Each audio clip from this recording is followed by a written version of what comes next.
How was your bath? Pleasant, I hope? That's very nice to hear. I was afraid I'd made it too cold for you. Please, have a seat with me. I've prepared some tea for you just here. Be careful, though. It's still quite hot. How are you feeling? I'm aware this evening has been a lot for you. Is there anything else I can do to ease your nerves? Well, if you change your mind, don't hesitate to say anything. After all, you'll be staying here for quite some time, and I'd hate for my most honored guest to feel unwelcome. Would you like some more comfortable clothing? Or perhaps some... My dear, they won't find you here, I promise. I know this may be difficult to believe, but it's true. You see, there's something about this particular patch of land that irks them. I believe it had something to do with that old witch trial. Rumor has it that this one particular witch cursed an entire vampiric family, as she believed it was them who snitched on her illegal practices. Ever since then, both vampires and the sanguis creaturae has strayed clear of this ground.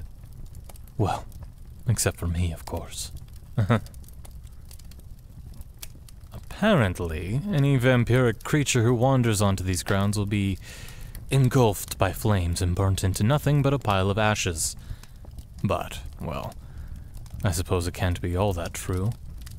Since, as you can see, I'm still fit as ever. If we don't count any malnutrition, that is. Oh, no, my dear. Don't worry yourself about my health. I can assure you I am doing just fine. Rodent blood hasn't failed me yet, and honestly, it's not as terrible as it sounds. Like I said a few nights ago, it gives me the strength I need to carry out the most basic of tasks. That's all I need for the kind of life I live. Besides, it doesn't taste too bad either. I'm perfectly content with it. Of course. Yes, I'll still crave a variety of different blood types from time to time, but it doesn't bother me as much as it once did. I've taught myself to enjoy the various smells and scents rather than the taste. It's interesting, actually. Ever since I started practicing this, I've come to realize how unique each scent is, from animals to monsters and humans. Just like a fingerprint, each and every one of us holds a unique scent which interlinks with our blood. You see, vampire blood is stagnant and dry. Therefore, it has sort of a cold, bitter smell. Admittedly, it's not the most pleasant of scents. It's more reminiscent of that of a corpse rather than a supernatural being.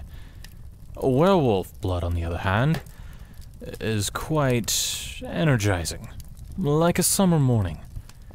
It's sylvan, natural, very easy to mistake for the natural scent of the forest, which I suppose gives them an advantage during an intense hunt. What else?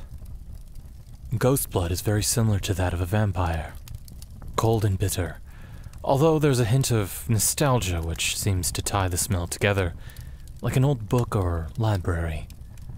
Zombies are just foul. Their scent is quite literally that of a rotting corpse. Mermaids are rather unusual. Theirs is a mixture of salt and flora, like a watery perfume.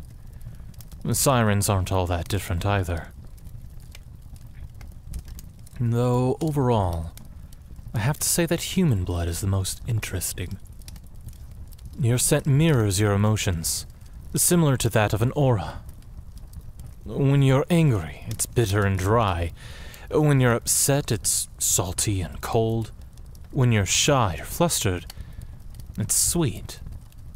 And when you're happy, it's almost like a citrus. Like someone had just peeled an orange or sliced into a lemon. It's lovely. Yes. Yes, you have a scent of your own, my dear. I didn't want to make any statements regarding it, though, since I assumed that me being what I am could create some unsettling implications. Though I can assure you, I don't plan to do anything of that sort with you. I promise. I know I said some intimidating things that first night we met, which may imply otherwise. Like when I stated that your distant scent was enough to make me drool.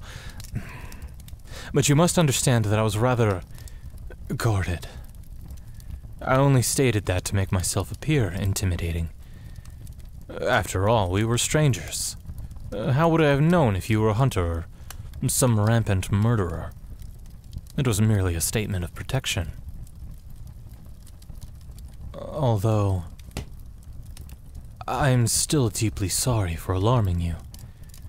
I never want to be the reason for your fear. I'm here to take care of you, to protect you, and to ensure that you are never harmed. Why, under my watch you will never see another cut or bruise on your body ever again. With my entire being, I promise you this. I apologize. I know that you trust me, it's just... I want to reassure you that there are no tricks hidden up my sleeves.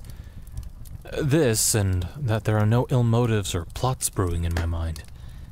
Everything I could ever want from you, you've already given to me. That's more than enough to satisfy me.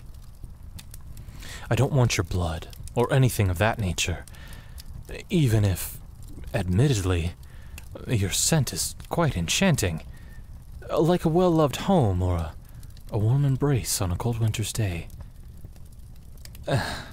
I apologize again, my dear. Goodness, I've been saying quite an array of phrases this evening. I hope this isn't too upsetting for you or too uncomfortable. It isn't. That's reassuring to hear.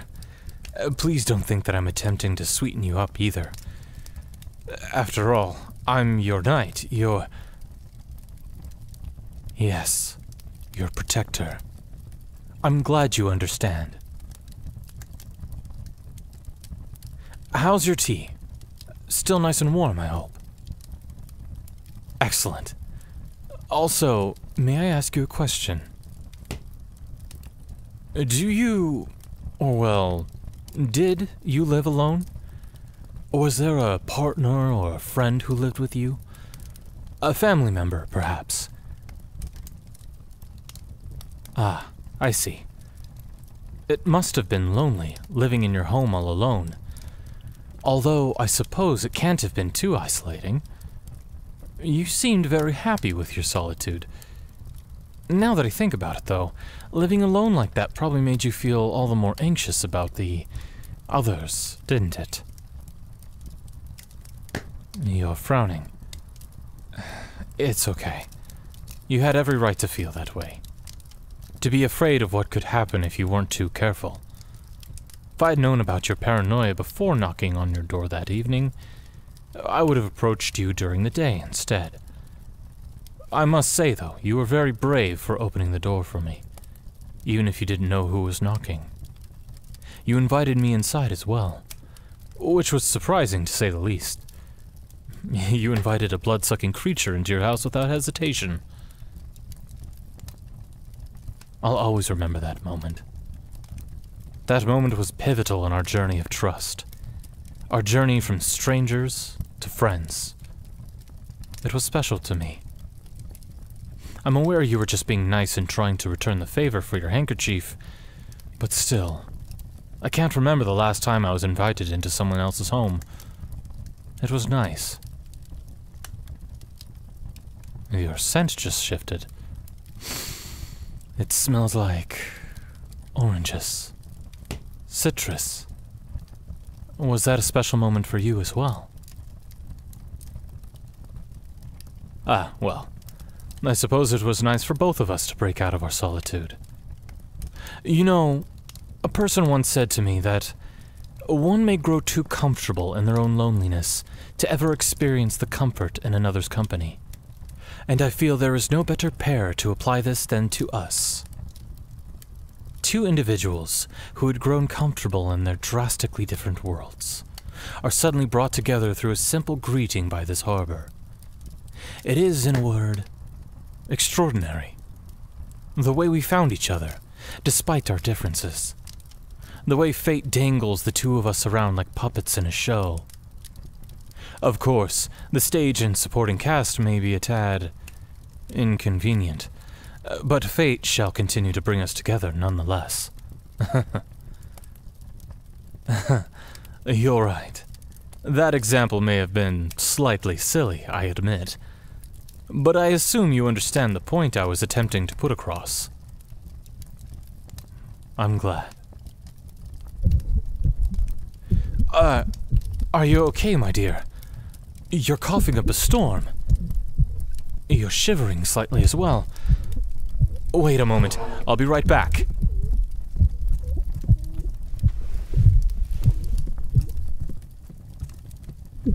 Here, take this blanket. This should warm you up a little more. That's right. Bundle yourself up. You must have caught a chill from the rain. I apologize, I should have hurried home a lot quicker.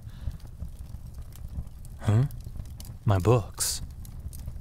Why, yes, I do have quite the collection. Would you like to read one? You can pick any you'd like. This one. All right, allow me to fetch it for you. I must say, you have an exceptional taste in literature, my dear. Why, you managed to point out my one and only poetry collection. One of my most prized possessions. Oh, no. Don't let that stop you. Please, take a look inside. I insist.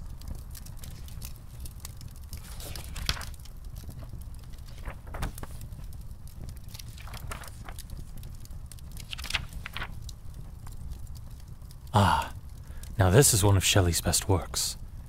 Ozymandias. An inspiring yet intense poem that makes a statement on the powerful and unruly force of nature. The desert claimed the remains of Ozymandias' statue, and in the process forced a once bustling kingdom into the sand. It's quite the conveying message, don't you agree?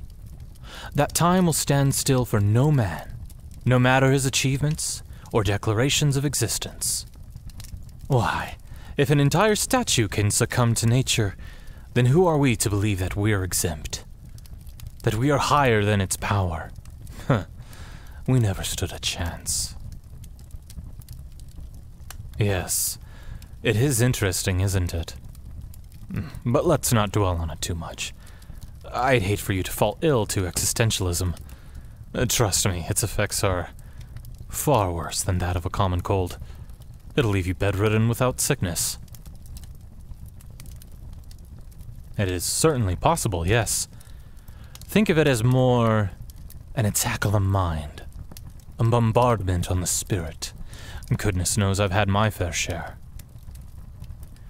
But enough about my misfortune and shortcomings. Let's take another look through this book, shall we? What else can you find for us?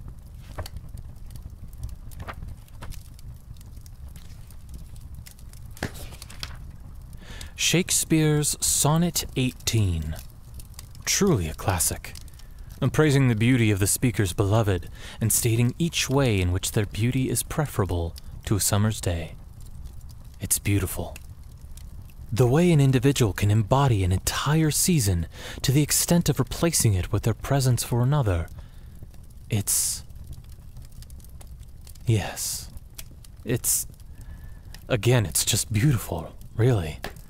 One of the highest forms of flattery. Oh, no. I don't believe I felt this way towards anyone. I never had the chance. Although, despite this, I can't help but find the feeling familiar. Perhaps I felt this way before and just failed to notice. Or maybe the reason for its familiarity is because this is something I feel now, presently, towards... Oh, my dear, you're coughing again. Here, drink some more of your tea. This will help soothe your throat. There you go. Small, gentle sips, just like that.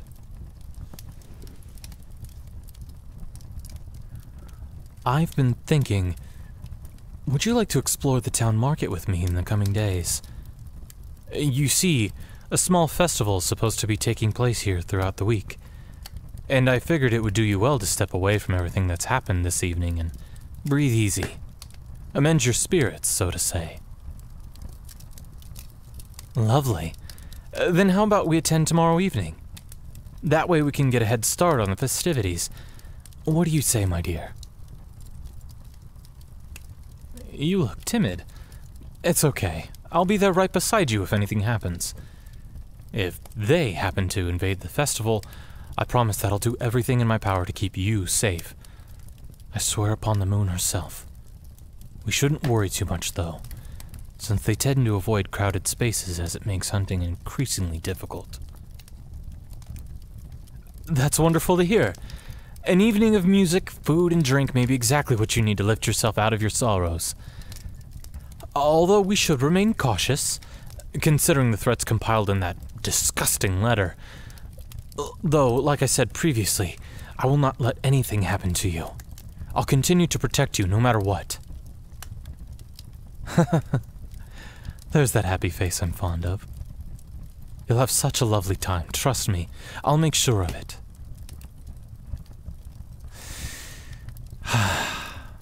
Your scent shifted again. It's sweet, like chocolate. Your cheeks are flushed as well. I'm glad to see you finally warmed up, my dear. Now, let's get some rest before the festival begins. I've prepared a bed for you in the room just over there. Please do tell me if anything isn't to your liking. Oh, of course we can stay up a little while longer. I apologize. I didn't mean to make it sound as though I was banishing you to your bedroom. I'm just anxious about your health, that's all. Both body and spirit. If anything, I'd really like it if you would stay up with me. Your company is a gift. Here, allow me to refill your cup with some fresh tea. In the meantime, please tell me, what would you like to discuss?